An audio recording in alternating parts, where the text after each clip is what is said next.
अब धैले बाड़ा आ घर से पुलिस अधिकारी राम चोर अजान के धैले बाड़ा घर से पुलिस अधिकारी राम काम क्रोध मध लोभ साथ में रहलन चौकीदार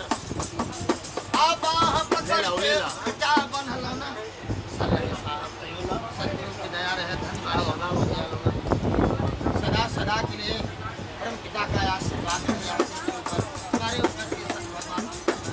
काम क्रोध मद लोभ साथ में रहलन चौकीदार बाह पकड़ के उल्टा बनलन कैलन तुरंत उधार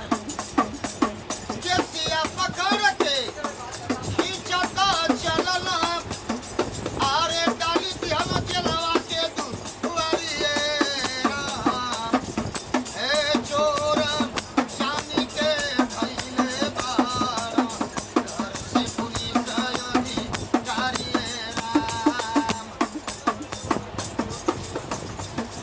अरे भाई बंधव कुटुंब कबीला बाटे सब परिवार आगाम नगर कह के हूँ न आइल यो बन जमानत